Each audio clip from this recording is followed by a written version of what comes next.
1907, Winfried Theodore Ritzie returned home to Lunenburg County after traveling North America as a youth with his family.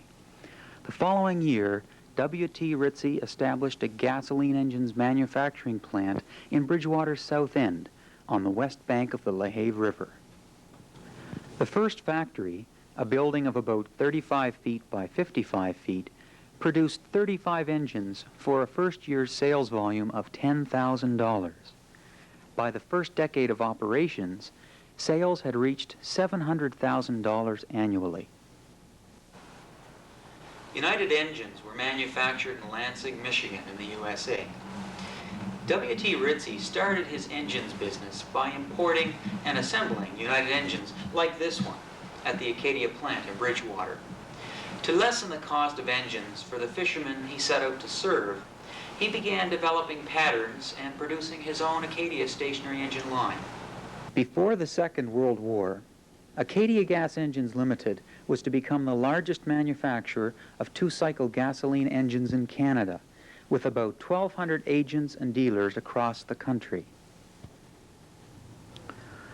Acadia Gas produced a full line of stationary engines to do a variety of jobs, like the 2-horsepower built for a lobster haul, right up to a large 15-horsepower engine which could power a small sawmill.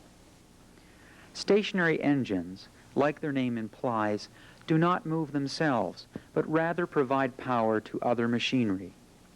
Smaller electric motors and more powerful diesel engines have made these engines obsolete.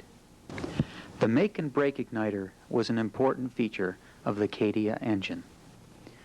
This marine engine, a popular one-lunger or single-cylinder engine, is probably one for which Acadia Gas Engines Limited is most famous.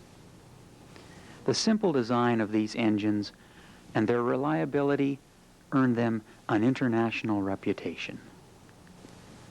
This is the igniter. This is the pick bracket that trips off the igniter. This would be the governor lever back here, which controls the speed, set according to a spring tension on the fly ball weight. This is the hopper. This is filled with water for water cooling. This is a timing gear here, and connecting rod and crankshaft, flywheels. Here you have your intake valve, your exhaust valve, and your rocker arm, which opens the valve.